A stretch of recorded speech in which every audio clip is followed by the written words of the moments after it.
that issue at the end. Uh-huh.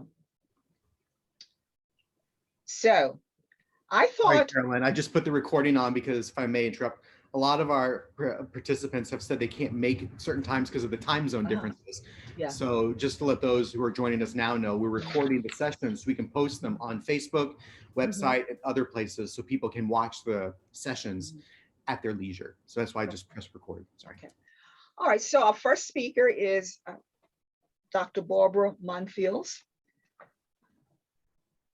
She was the Secretary General of the WCA. She served as president of the WCA, and she is now our chief financial officer. I'm not going to take our time to tell you all the marvelous things that all of us have done, but I did want to let you know who these individuals are. The second presenter will be Dr. Caroline Hatcher. She is also a former Secretary General, a former president of the World Communication Association, and a former president of the Australia and New Zealand Communication Association. And our next speaker will be Dr. Sion Beck, who is a past president of the World Communication Association, but he did not go the usual route that some individuals went in terms of becoming president of the WCA. He and I believe Stephen share that in common. We're not former secretaries of general. So we're happy to have him with us today. And I'm sorry to say that one of our former presidents will not be with us today, and that is Dr. Judy Pearson. And our final speaker will be the current president of the WCA, our leader, Dr. Stephen Croucher, who is head of the School of Communication, Journalism, and Marketing at Massey University. Dr. Croucher is a former vice president of the European WCA, and he is also a former editor of the journal, and did a wonderful job. So I'm just happy to welcome all of you to this session today. And I will also make some comments as well, but I will do basically an orchestration kind of work here and be a choral conductor. So Barbara, would you like to start first? And if you would talk for about 10 to 12 minutes, and then we'll move to the next speaker who will speak from 10 to 12 minutes. And at the end, I hope that we will have lots of opportunity for robust discussion and debate. So Barbara, would you wish to speak first? She present? Yes, there she is. Yes, I had to unmute myself. And thank you, Carolyn, for the wonderful introduction. I appreciate how you sort of brought this group together. I know we've been together for several conferences and we've known each other, but I think it's always you're right, with the unique perspective of all of us having been president or currently president, we can bring some good information to those who are listening. I want to start out, first of all, by saying retirement is wonderful. I am no longer active as an academic. I've been away from the academy for 10 years. And though I really, really enjoyed what I was doing when I was active, I actually ended my career in an administrative position at my university. My title was the Associate Vice Chancellor for Academic Affairs, or in some campuses, it would have been Vice Provost. And so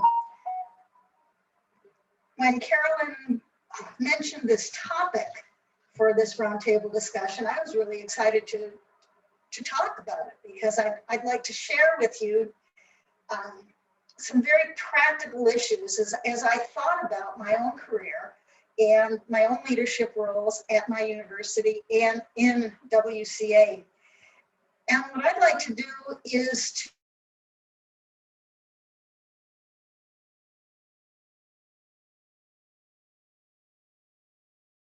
if you are interested, moving into administration or moving into higher levels of administration, what are some of the characteristics that you would want to keep in mind as you are considering this possible move? And I'm going to talk about 3 of them in particular. The first one that I'd like to talk about is when considering these decisions or decisions to move into leadership capacities, how flexible is one, especially when chaos develops or unexpected things happen or things don't go the way you would expect them to. And like in an academic environment, I know that it's quite regimented in terms of, at least before COVID, there were starting and ending times for classes and periods of time when you could get away and breaks and that sort of thing. But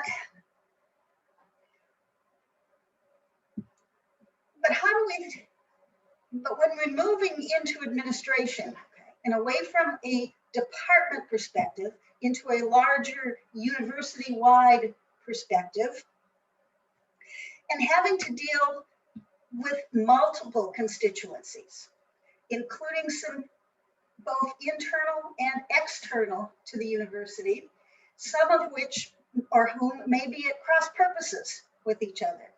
And you are in a leadership position and trying to bring order or some sort of compromise or some sort of sense of working out or working through these issues when you have all these competing perspectives. And to me, one of the big questions then is the flexibility, because if one tends to be very rigid and thinking in terms of one way or thinking in micro terms rather than macro terms, so to speak, that's when you get into administration, you're going to find out that things don't always go as they're planned, and that there are some real problems, and that they're right, Stephen, as you were laughing, and that you may be called upon to look into issues that you didn't even know existed last week, or those sorts of things. And so when you're confronted with these kinds of things as an administrator, how you deal with that and trying to bring order from chaos is a very good question to ask yourself in terms of, do I have the flexibility to keep my mind focused in terms of what I'm supposed to be doing and how to bring in alternate perspectives and different points of view. And one of the things when I'm going to give a personal example. When I moved into the administration at my university, I came from a department chair into the vice provost positions. I think I skipped the position of dean. Okay. So I didn't have that experience. But I'm a product of the 60s, and I remember a song in the 1960s by Jefferson Airplane. Now, I'm not talking about the drugs or, the psychedelic things, okay? But it's a story, of course, and it's called White Rabbit. And if you know about Alice's Adventures in Wonderland, she goes down the hole with a white rabbit. And so the Jefferson Airplane sang a song about this. And I used to tell people that when one of the best pieces of advice I gave myself when I went into the Associate Vice Chancellor's position is to keep quoting the last line of that song. And it is, remember what the Dormouse said, keep your head, keep your head.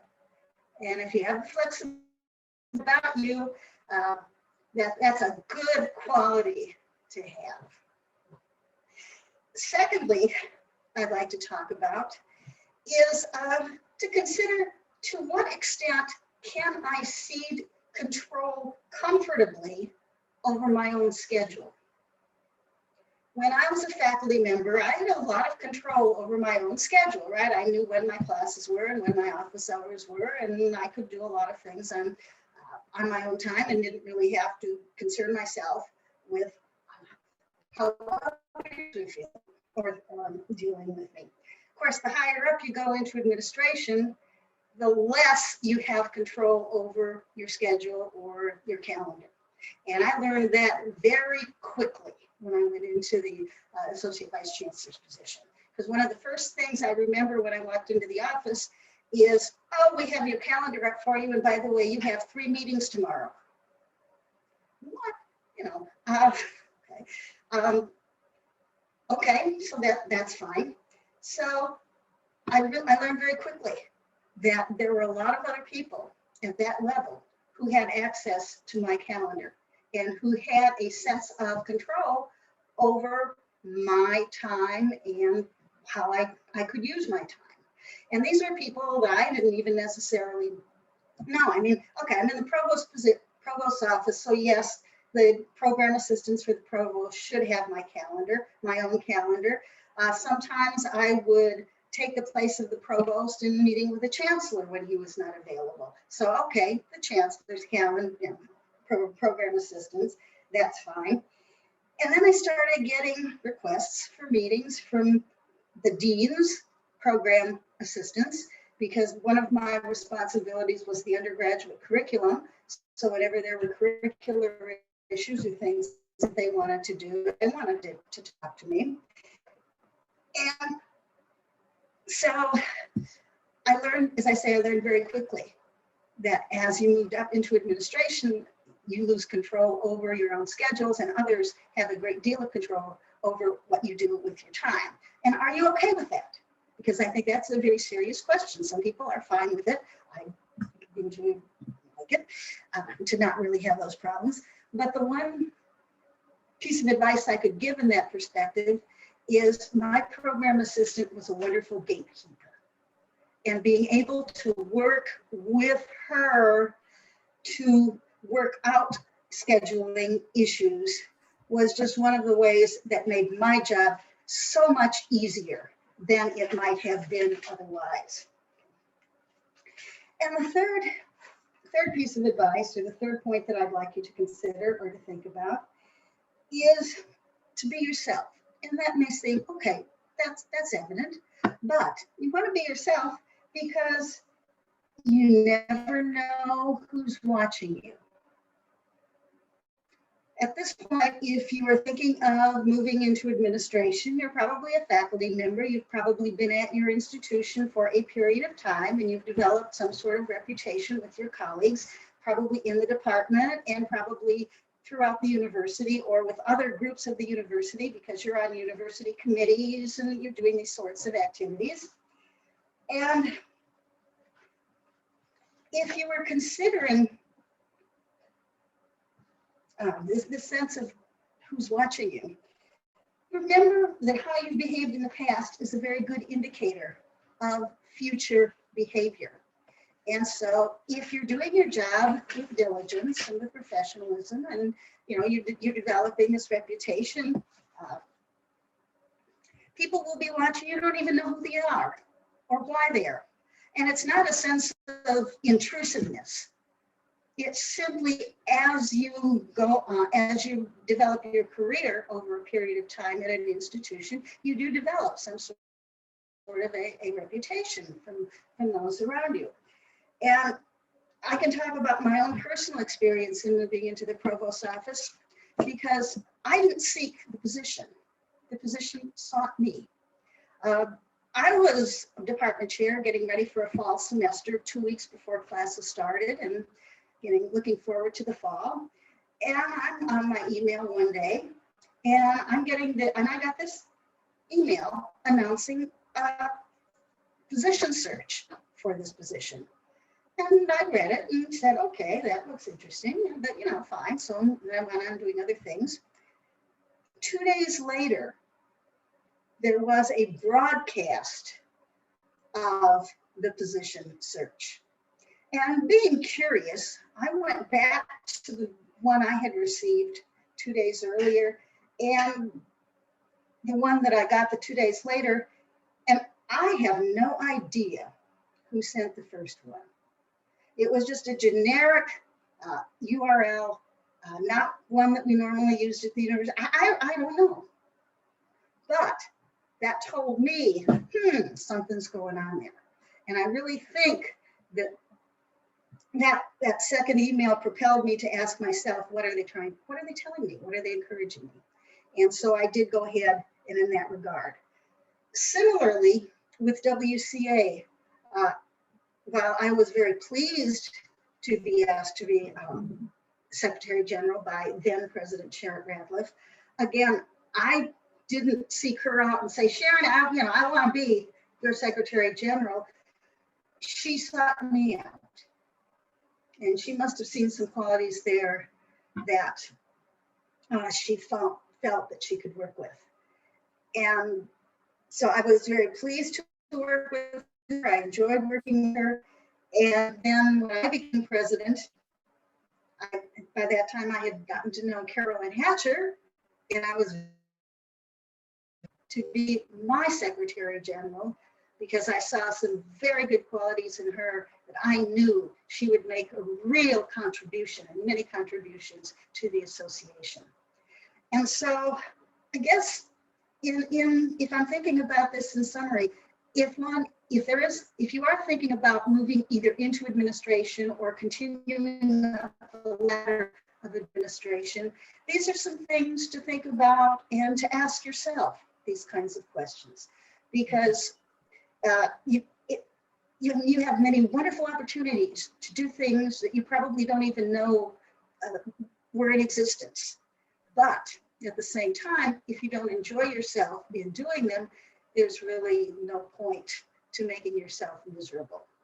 So I will end with that comment, simply saying, if you wanted to do it, think carefully, but then enjoy every minute of whatever decision you make. Thank you. During the Q&A, we will focus on a wonderful question embedded in your comments about flexibility, and that is the issue of intersectionality and how flexibility intersects with credibility, confidence, race, and gender. Our next speaker is Professor Caroline Hatcher, who will focus on mentoring. Thank you very much. So I've chosen to talk about developing leadership through mentoring and collaboration. And I'd just like to reflect initially on the last 10 years of my career, because I too, like Barbara, have a wonderful retirement life. But in the last 10 years, I actually, and it was a very fulfilling academic life. I felt very happy during my time as an academic. And of course, maybe days were easier then than they are now. I've been retired 7 years. But I put a lot of effort into reflecting on and engaging in work to support and develop leadership capacity in early career students or graduates and in and academics. And so I'd just like to briefly share some of that experience. I'd like to reflect on some of the literature and research that informed my thinking and still informs my thinking about it. And I'd like to provide a couple of case studies of how that played out in the academic environment, which was Queensland University of Technology in Australia, where I worked. And then finally, I'd like to actually propose just a few strategies that might support the ongoing leadership development of WCA and its mission, support its mission. So I'm going to focus particularly in terms of leadership development on mentoring as an idea, as a concept. So a number of those types of activities, one I actually mentioned in the opening session, was a buddy system. So that was a fairly small program over a few years, but it was, I suppose, a bit of an innovative touch on how you get people to become leaders, student leaders. But I think probably the one that I felt most successful was an organisation that I created called Fostering Executive Women. And it was for graduate students just out, mostly early career academics, graduates. And we matched them with business leaders. And so that was a program that I found was a marvelous program for developing leadership capacity. And I'll talk a bit later about that in a case study. I also was part of, and both as a mentor, I think in the early days as a mentee, of a mentoring for middle level and early career academics. And of course, there's all those one-on-one opportunities we have, just as Barbara mentioned a couple of minutes ago, you know, the fact that you're asked by someone to take on a leadership role in WCA, and then usually the president mentors you for those, especially those first couple of years, and it's an incredibly wonderful experience to have that sort of support to develop your own leadership. So I think that sort of personal level as well. And of course, through WCA myself, and also the Australasian Communication Association, which is called ANZCA, Australian and New Zealand Communication Association. So I guess the question is, you know, what makes a leadership development opportunity according to the research? And I think particularly I wanted to focus on developing my own leadership communication skills and those of my colleagues. And there's a fair bit of evidence that heritability, you know, how, well, you just know how, is only about a third of what makes for people who develop, emerge as leaders. And in fact, the rest of it, the rest of the 2/3 is really about the type of life experiences you have. And in particular, the research would suggest, Avolio's research in particular would suggest that timing of interventions also matters, so that if you have early career events, they figure strongly, much more strongly than in later life in terms of leadership development. So I took that point in terms of when mentoring should occur, and to suggest that, you know, if we want to have a significant impact, we need to look early, not wait till people are nearly there somewhere to find them having to transition into new roles. So consequently, helping individuals to focus on viewing themselves early as leaders, building in particular, I'm suggesting their early identity as a leader, helps to build a cognitive self-structure to support later leadership opportunities as they arise. And leader efficacy is the belief of individuals in their capabilities to organise the needed resources and collective actions to achieve effective, sustainable leadership performance. So Lester, Hanna and Harms and Avolio identified mentoring as one of those effective ways, and have done some longitudinal research on this, and have identified that while development programs like, you know, say maybe what we teach in our courses about leadership, they're important, but they're not sufficient. And so this is where the mentoring programs really come into their own. Bandura has suggested there are 4, if you want, therefore what you want to build is self-efficacy and confidence, and some of the characteristics, you know, Carolyn, that you mentioned right at the start. So Bandura suggests that there are 4 pathways to self-efficacy. The first one is mastery experiences. The second one is vicarious learning. The third one is social persuasion. And the fourth one is arousal. So in the context of a mentoring program, what would that mean? Well, it would mean 1, helping individuals to make meaning out of their experience. Secondly, giving proteges a chance to observe and engage with role models. Thirdly, conducting constructive feedback that's encouraging and persuasive, and that encourages a growth mindset and actually talks positively about failure. And finally, inspiring or firing up proteges. So the mentoring programs that I've always been involved with, I've always encouraged that sort of goal focus in the mentoring. And I'm going to, one case study I would like to suggest, which was with the graduate students, our strong focus on that meant it actually was a very positive outcome in almost all cases. My second case, which was actually of academics being mentored as early career academics, when the mentors chose small, something focused, like I just want to get better at research. Those mentoring experiences weren't as positive. So I'll talk a little bit about that in a minute. So fostering executive women, how did it work? I'll just give you a little case study. It makes it, I think, understandable in terms of what I'm suggesting.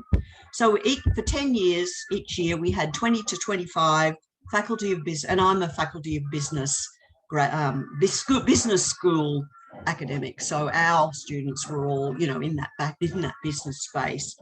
So we took 20 to 25 female graduates. We matched them with successful business leaders, either female or male, but they were primarily female.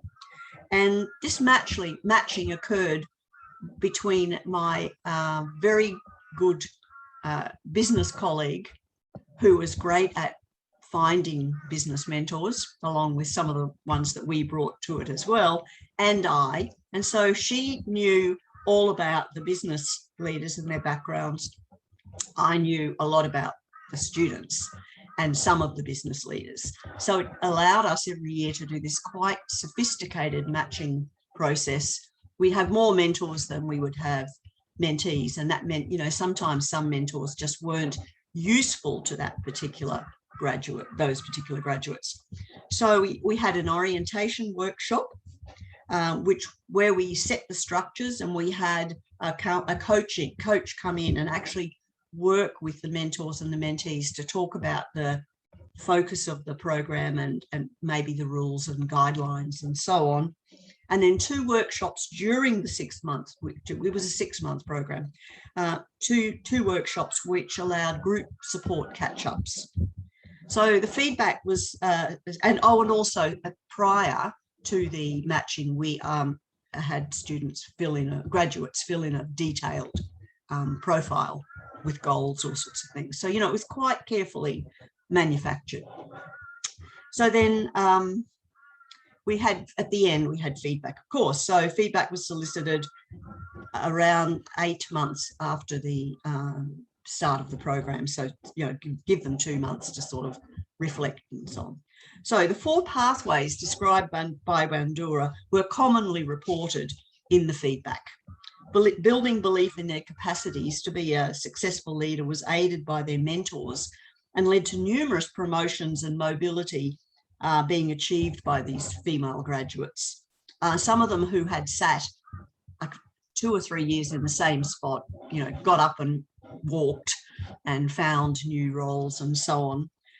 Additionally, mentors discussed both their successes and their failures with mentees, and the mentees often commented on how valuable it was to learn how to recover from failure.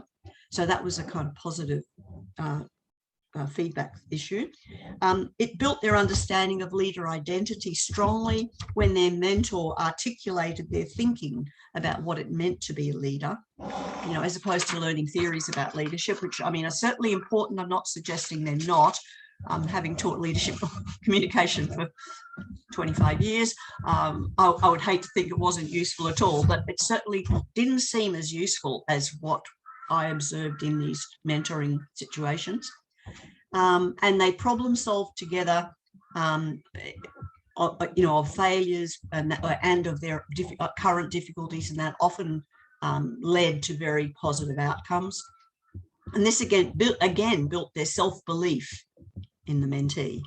And finally, the group workshops conducted during the program were filled with energy as we would watch the workshops as the mentees shared their inspiration and their learnings with each other. So a sort of summary of that case is that, as I mentioned at the beginning, my experience in a range of broad activities has convinced me that self-belief in being a leader accelerates careers and individual success. So interestingly, in the feedback reports collected each year, both mentors and mentees frequently commented on the benefits from the program, the construction of dedicated conversations on the meaning and value of effective leadership in mentoring programs, and that promoted a reflective space for both mentor and mentee to explore the dimensions of leadership and action. The development of a strong leader identity for mentees often led to reflections on their experiences, both positive and negative, conversations about strategic options for the future, shifts in role, both horizontally and vertically, to expand experience, and actions to manage difficult people. All of those things came as as sort of the outcomes of these very specific conversations about meaning making, I believe. The second case study I'll just do very briefly, but yes, Carolyn. Yes, thank you, if you'll be brief. Okay, all right. Well, I won't do the second case study. I'll go straight to my conclusion. So my conclusion is that some example from my experience of leadership development is that it's a wonderful mechanism for development. And I just wanted to offer 3 suggestions that WCA might consider, which might be of help in terms of contributing to our own association. The first one is to consider a matching of perhaps 4 to 6 of our experienced leaders with young academic members of WCA who are interested in developing themselves as leaders, and to focus on global and intercultural dimensions of leader identity, because in our association, that's so critical. This could be conducted cross-culturally to support development.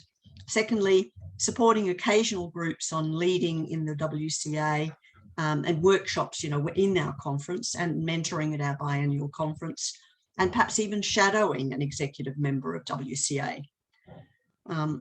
So I really do see this as a very powerful leadership development tool. Thank you. Thank you. And one of the heady questions that comes from your discussion is the extent to which leadership is cumulative. That's one of my aphorisms, that leadership is cumulative. And you raise questions about being in the laboratory as opposed to a sequential live route to becoming a leader. So please think about that as we go to Professor Beck.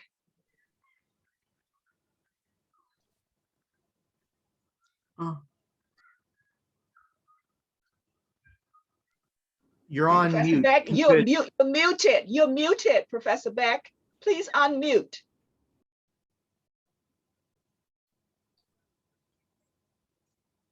Do you see the mute button?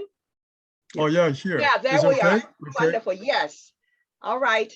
Thank Okay, you. so yeah, really nice to all of you in here.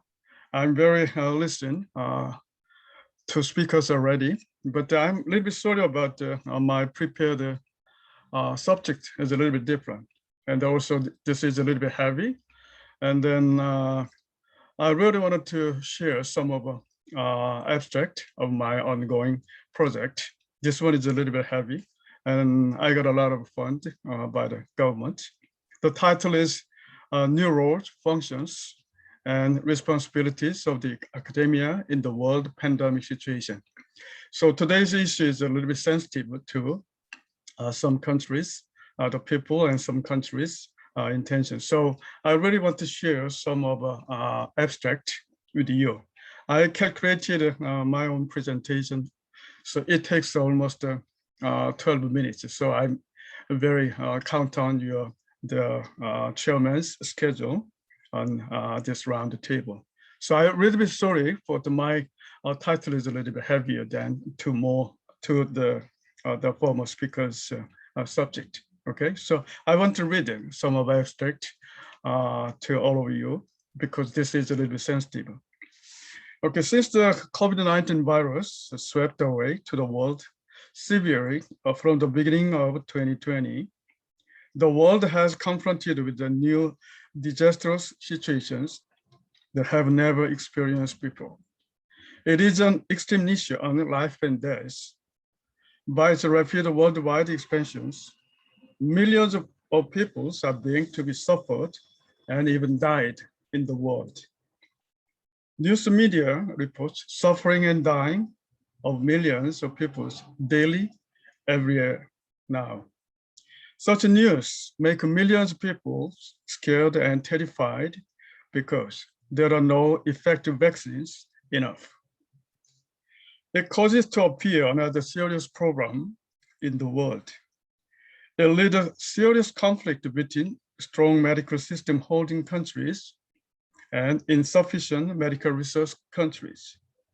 It seems to return back to the era of Cold War in 20th century. The world is divided sharply into two groups of countries by possession of vaccines, effective system of healthcare, strong medical care facilities, capable medical resources, efficient medical systems, national capitals, and societal infrastructures. Each separation seems to be similar to the division of the 20th century by comparison of rich versus poor, civilized versus uncivilized, educated versus uneducated, the East versus the West, the North versus the South. It also resurrects all type of discriminations regarding nations, cultures, race, classes, genders, generations, territories, localities, and ideologies in the international relations. The degree of discriminations is more severe and its situation turns into more serious than that of 20th century. Under this disastrous situation, the academia should play new urgent roles and functions in the society as well as in the world. First, the academia needs to look into the world pandemic situation more clearly, evaluate more neutrally, and create effective ways of carrying it. Recently, the world turns into a sort of chaotic situation because there are so many different perspectives, hypotheses, arguments, opinions, and theories about it in respect of causes, symptoms, effects, medical treatments, and cares. Scientists and medical doctors propose different voices about it for their sakes of countries, cultures, communities, interest. In the academia, it's natural that there are many different voices and opinions. However, if different voices and suggestions are changed or manipulated by their sakes, it should bring serious problem that could destroy truthful perspectives and opinions. Today, in the academia, there are few truthful and clear perspectives on the COVID-19 virus to make the world very confused and muddled. Second, the academia should create new perspectives, theories, and paradigms to explain recent circumstances which are resulted from the world pandemic situation. Since the world pandemic situation expands, it is drastically changed with no clear direction. It was generally employed through its global structures, like International Industry Division, International Labor Division, Global Cooperation System, World Market System, and International Media and Communication System. It has been developed by the paradigm of global college, global village, or world community. The paradigm was supported by epistemological concept of globalism, humanism, structuralism, and culturalism. It means the world was existed by a long time established the orders and rules of international relations. However, the long time paradigm with those epistemological concepts is destructed now, not applied at all for the present situation. Therefore, the academia should provide new paradigms with epistemological concepts to interpret and evaluate the present situation properly. Third, the academia ought to suggest practical ways of solving the present situation of the world. The expansion of the COVID-19 virus discloses dark and sordid aspects of the world. It is a matter for life and death. Each of countries cares of this issue for her own interest only and utilize her own medical resources for her own peoples only, without sharing them with the neighboring countries. The world is rapidly torn into two groups of countries by comparisons of relations, such as strong versus weak, rich versus poor, having versus not having, and capable versus incapable. A few of countries having good medical resources with sufficient medical staffs take care of COVID virus more effectively than some countries without sufficient medical systems. It rapidly changed the world's order to transit, turning the extremely conflict relations among nations. Some countries with a powerful medical system try to block out their own boundaries, and they do not have any willingness to help neighboring countries, especially countries of insufficient medical resources. In the case of securing vaccines, nationalism or ethnocentrism begin to appear in particular. They do not share their vaccines with the countries having no vaccines or insufficient vaccines. Humanism is already broken out and is not actualized in this disastrous situation. Accordingly, the academia will immediately provide more practical ways of solving this kind of serious issue. Fourth, the academia should develop a sort of public discourse or public dialogue on the new spirit of global society. Under the world's pandemic circumstance, uncertain news and information about it are diffused by international news media. They could construct a kind of faked or false reality about it. According to the theory of construction of reality by media, many people believe that such fake news or information news must be surely real ones. By the way, there are so many different opinions or perspectives on it and its effect, especially reports or news of US medias are totally different from those of Chinese medias. In respect of birthplace of occurrence, causes, expansion, ways of care, production of vaccines, and effective vaccines.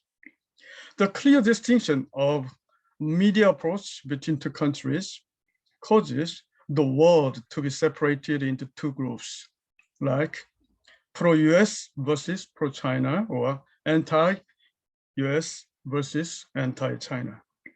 This division is totally different from the old and long time distinction between the West and the East in the 20th century. Professor Beck, you have about 1 minute, please. Are you sure? Yes. Okay. The old and long time division between the West and East is a kind of particular the conflict, but this kind of division is real the specific the struggle between US and China. Okay, fifth, the academia ought to suggest the ways of curing of hatred system against China and Chinese and further Asians globally. Yeah, this kind of distinction really go on even further for hatred against Asia, not just the hatred against the China or Chinese people. So this is a real dangerous for the Asian the region. Okay? This kind of discrimination is really expanded. Okay, I really wanted to conclude my own. Okay, thank you. No. I just 2 sentences. Okay. Okay. So in short, under this pandemic circumstance, the academia should take its new roles and function. One is precise diagnosis about the COVID-19 virus, creation of new perspective, theory, and paradigms, suggestion of resolving present situation, production of public dialogue and discourse, and then suggestion of resolution way. Thank you for listening. Thank you so much. It seems to me that your presentation raises a critical question about the consequences of leadership based upon your COVID. Yes. Okay. Thank Stephen has not resumed yet, so I'm going to go to those in the, Steve has returned. So Stephen, you have 10 minutes. I was right here. I was just leaning back on my couch. Okay, I couldn't see you. So, okay, I will just start here.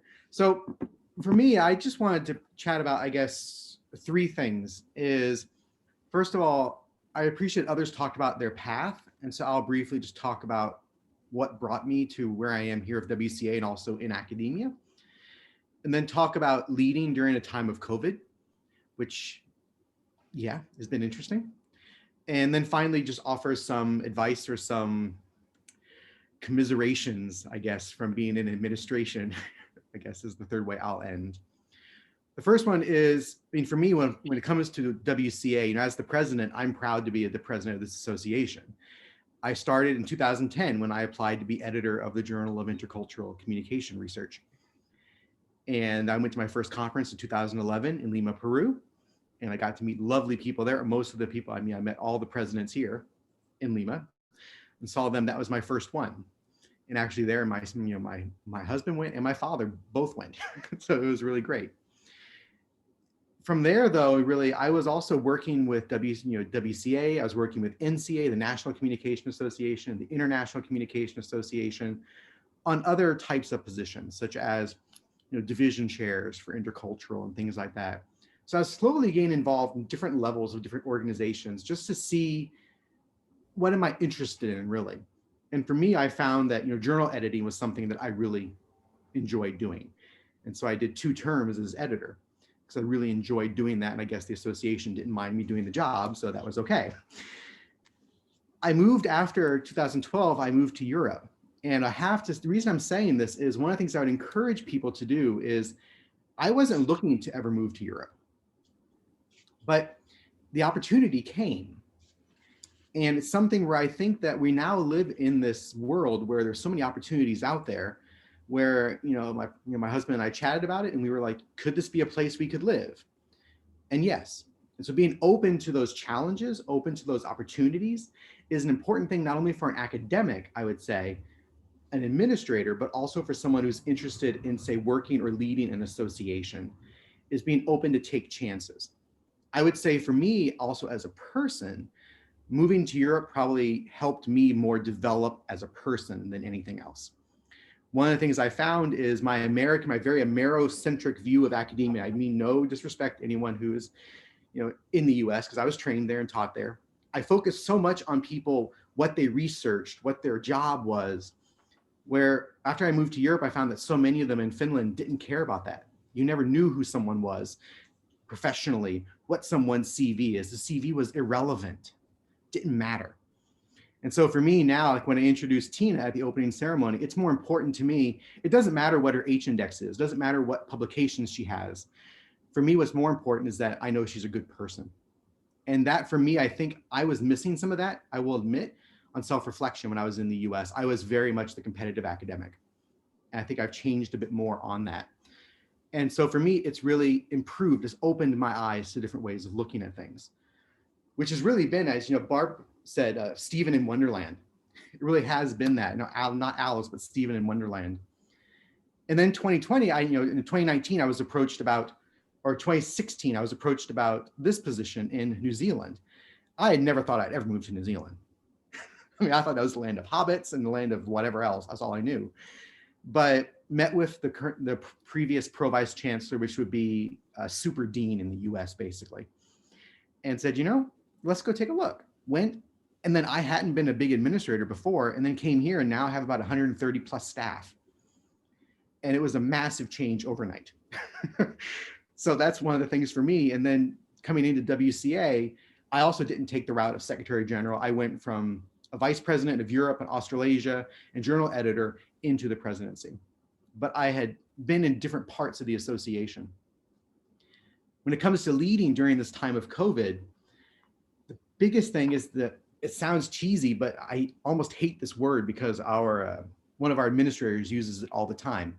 Pivot is the issue of being able to pivot and change. Is we were first looking at Chile for a conference. We were really excited to go back to South America for a conference. And then when COVID started to rumble, we were like, no, we can still do it. We can still do it. No. And then we're like, what about Salt Lake? No. So we had to make a choice long in advance not to have a face-to-face conference, which could have meant, imagine if vaccine rates were at 80, 90% in the US. People are having face-to-face conferences now in the US. But WCA, we had to make a decision as the executive committee and the board. We're not just Americans going to a conference. I consider myself more of a Kiwi now. So traveling from New Zealand, Australia, Korea, South America, this would have made difficulties when it comes to borders. In fact, if I went to WCA now, I couldn't get back without going through a managed isolation quarantine to my island country. So we realized we had to predict. So a lot of COVID for me when it comes to leading is basically reading a crystal ball and trying to guess what the next year or two has in store more than ever before, which has led to say things such as more use of technology, which has been a benefit of COVID, I would say, where we're doing a lot more emailing. We also had a board meeting last year. We'll have another board meeting soon. The board will get an email about that. But more things online now. Zoom has really helped us be able to communicate more in those ways. So we also are having, though, a lot of technical difficulties. That happens. We're changing to a whole new way of working. So that's a strength. We can go more tech, but it's also a bit of a challenge. So we're really trying to adapt, but the thing that concerns me the most as the president of this association, and I've spoken with those in ICA and NCA and ANSCA, is what does the future hold? Will conferences ever be the same? My feeling is no, they won't. We'll never have the same kind of 5,000 person NCAs again because they're just incubators for virus. And so how do we plan 2023 or 2025? A lot of people here in New Zealand are very upset that the Olympics are going on, but there's actually a planned protest soon here in Wellington about the Olympics and the fact that we've sent people to the Olympics. And so these mass events, we have to ask ourselves, how do we do this and still be safe? And so those are the things I'll be talking to the board about soon when we look at 2023 and possible options is what do we do if we're in person? But also the last thing I'll say is we're doing a lot more now when it comes to contracts and putting pandemic clauses in, which we never had before. And so these are all these new things, which leads to some advice I would give is the first thing I would say is a good academic does not make a good leader. I've known people who are wonderful academics, the most published academics, and are horrible administrators. So keep that in mind. Just because you're a great academic, have a huge H index does not mean you're going to be a good administrator. Second of all, you have to multitask. I agree with what Barb said. I'm bouncing from one thing to the next during the day. And it's like, oh, I have an hour to research now. No, I have half an hour. Okay, now I'm going to this meeting. I'm going to this meeting. I feel like, a dog chasing a whole bunch of cars. It's crazy sometimes, but you have to learn how to do that. You have to learn to work with different stakeholders. Over the past 3 years, I've worked with people. I have to manage finance, human resources, lawyers, unions, provosts, vice chancellors, council, construction crew. Our building's under construction now, ITS, all of this. And that's things that no one prepares you for. There's no training manual on how to do all that. You just have to kind of figure it out as you go, which leads to this issue of being political. You have to, as Barbara said, basically people will remember you. There are times I'm in meetings where I want to tell someone that is the dumbest idea I've ever heard. And those who've known me for a long time know that that's a very diplomatic way of me saying that. But I can't say that anymore.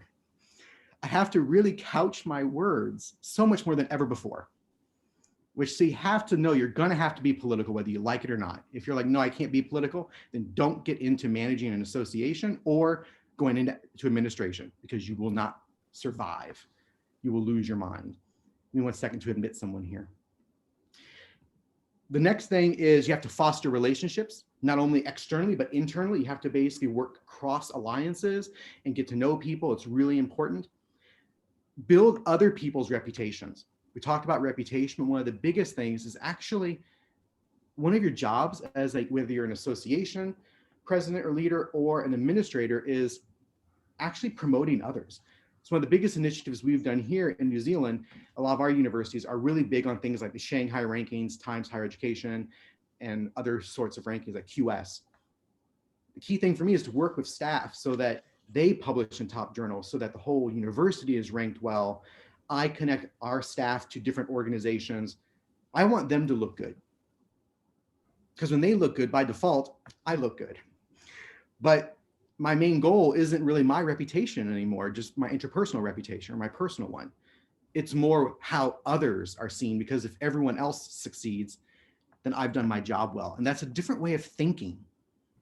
And sometimes you're like, no, this is the best for me, but not the best for them. So you do what's best for them, which can be hard sometimes.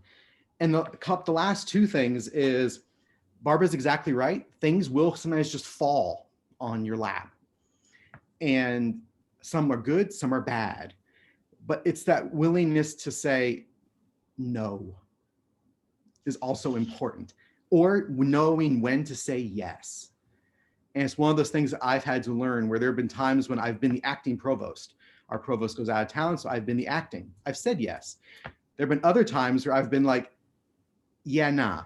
So we'd say in New Zealand, yeah, nah, no thanks. Because I have other things I want to do at that time. I have a holiday I want to go on or something else, even though politically it would be good for me to say yes. So the very last thing I would say is work-life balance. It's critical. And this is something I think I failed at in the United States.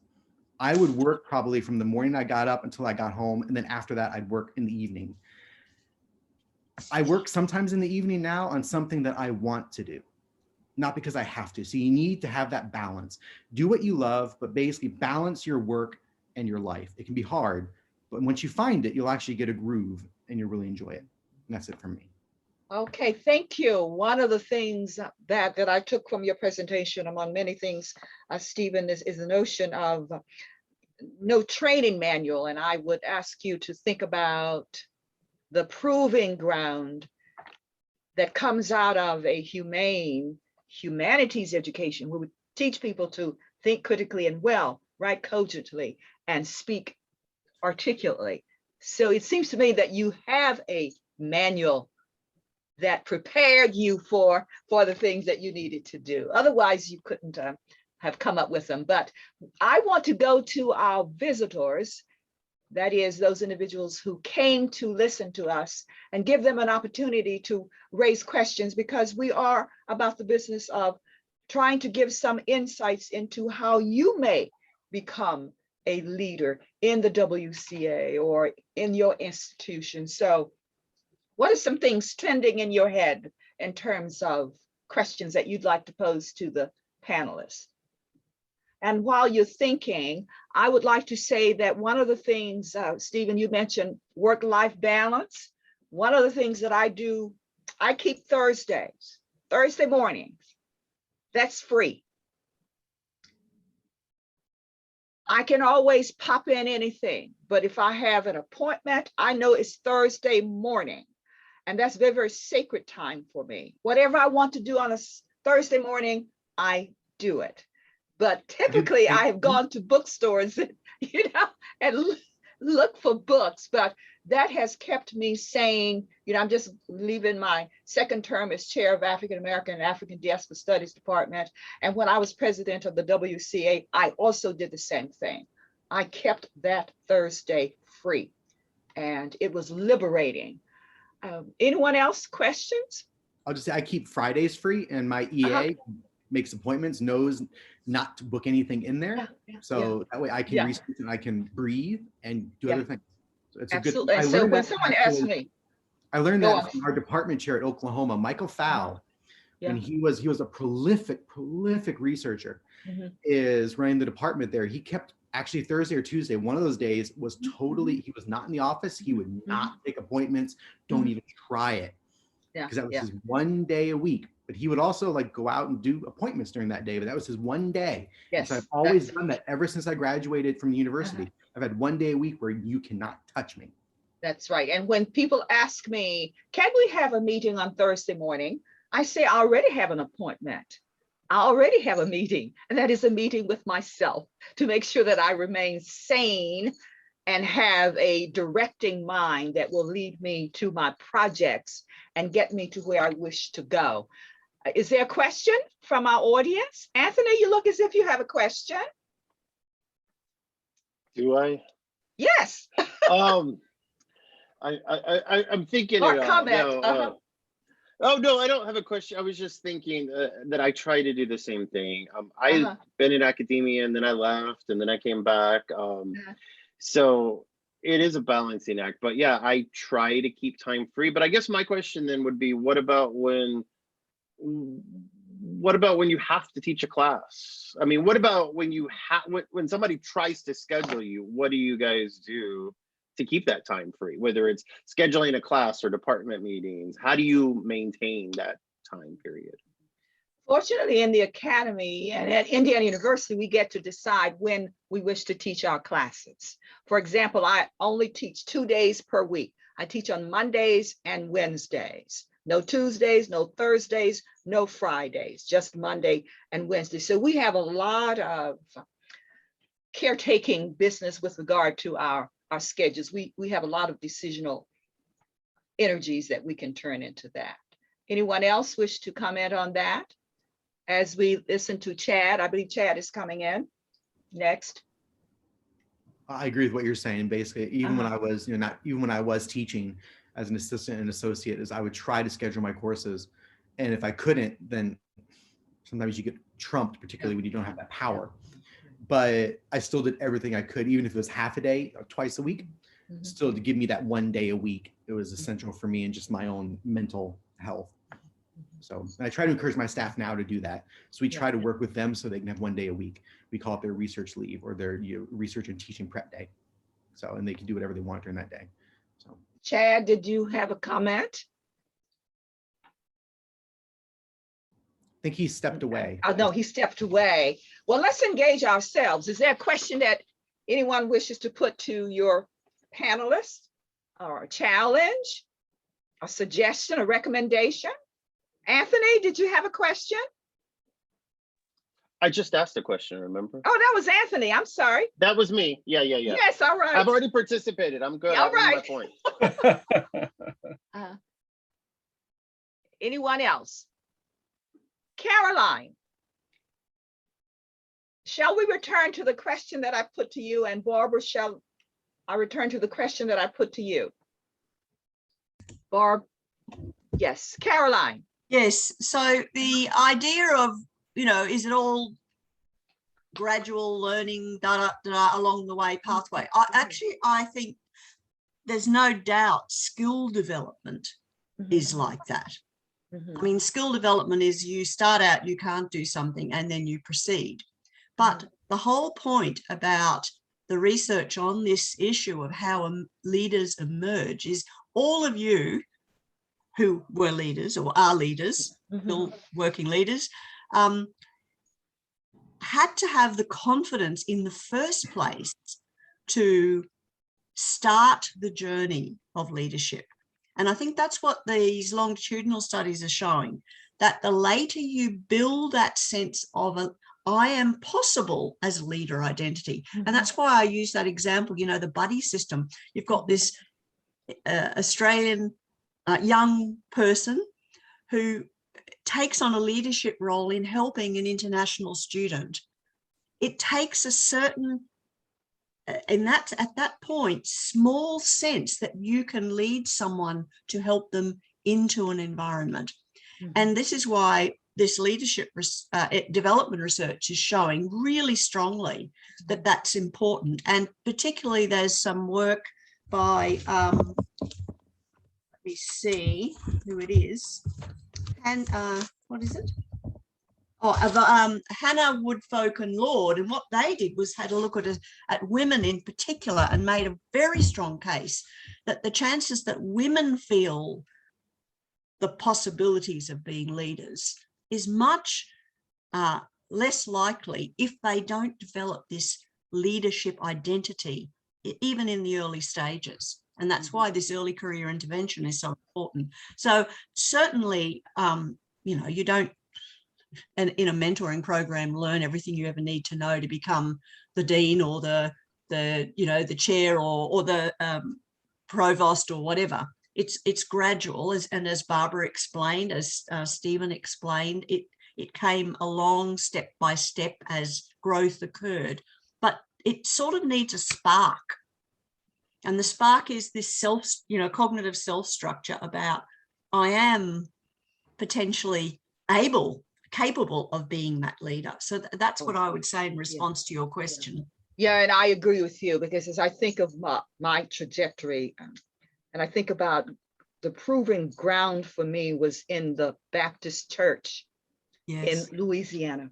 I cannot express enough the power of that church to give me the skill sets that I needed in order to feel confident in myself and to move without benefit of mentors at the university, to be honest. I was not mentored at Indiana University, at University of Wisconsin, and at Grambling College, but my church mentored me. They had me standing on stage at the age of 5. And that's why I say leadership is cumulative, because you get those requisite skills that you need to say, I can do this. And I also came from a background that privileged the poem Invictus. And if you know the film Invictus, I was so thrilled to hear about that film, because as soon as I heard about it, I thought, do you mean to say that Nelson Mandela and I share that poem in common? So poetry also played a role in my development as a leader. Barbara, Professor, are you there?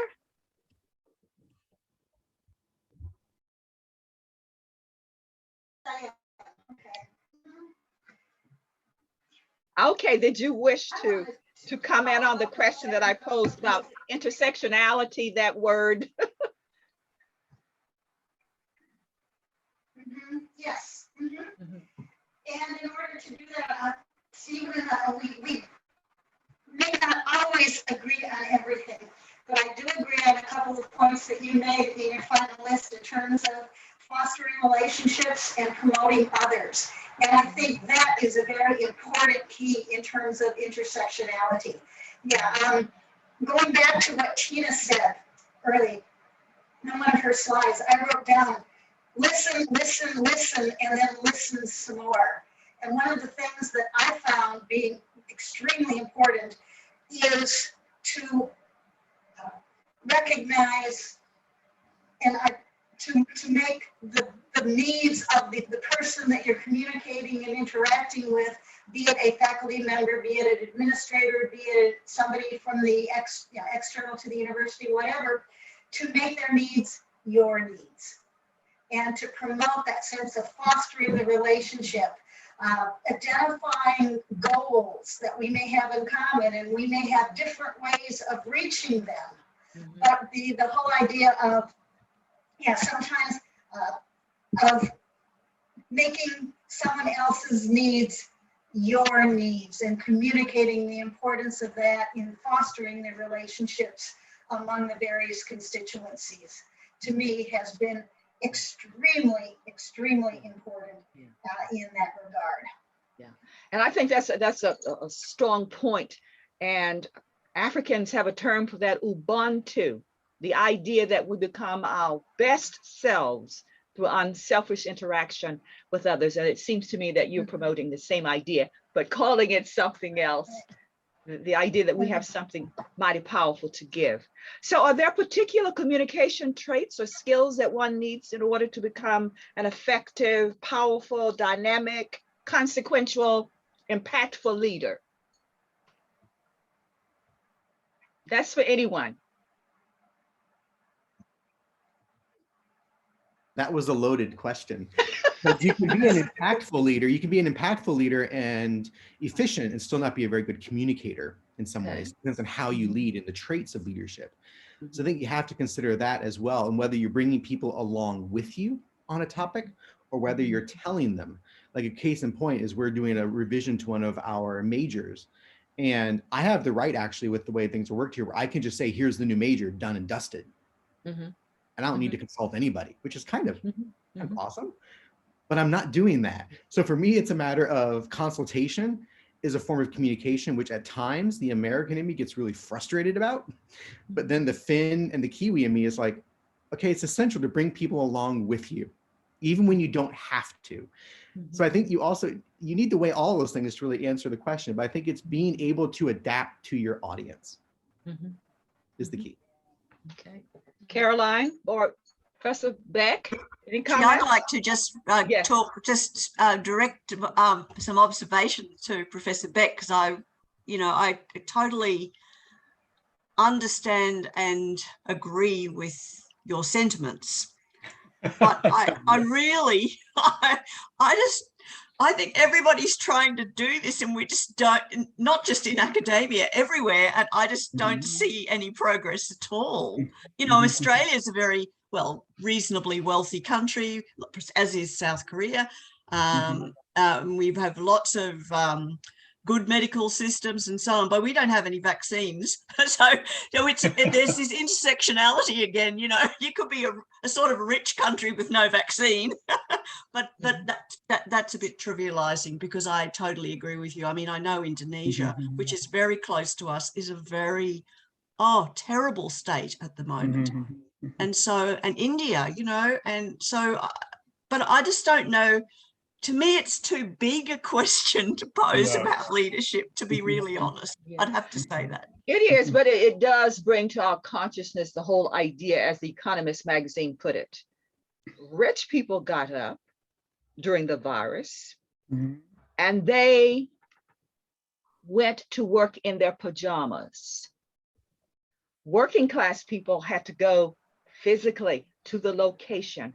And that's why many of them succumbed to the virus in greater numbers than individuals who worked in their living rooms, basements, wherever, in their pajamas, metaphorically speaking. So I do quite agree with the notion that the virus did create this visible division between the haves and the have-nots, those who are wealthy and those who are not, those who are privileged and those who are not, and across race and ethnicity and gender.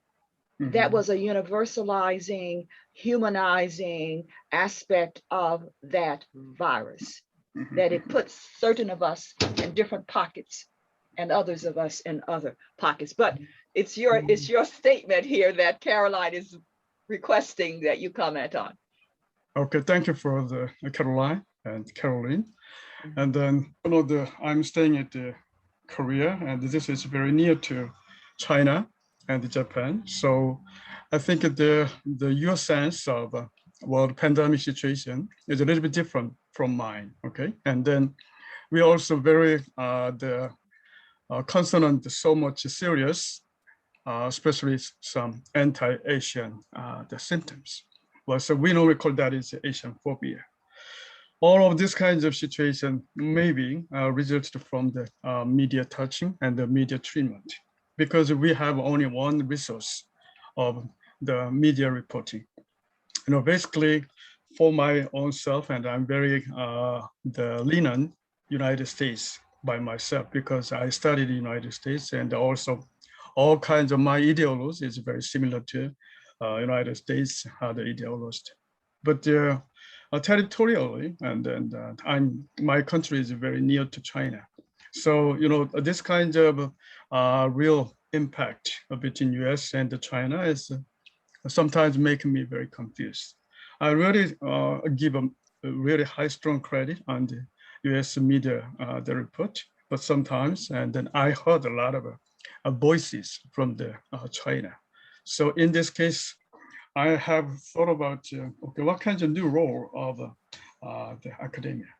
The Caroline, you talked to me, and then, okay, so everybody should try hard to resolve this kind of pandemic situation. But what is the main role of the academic person?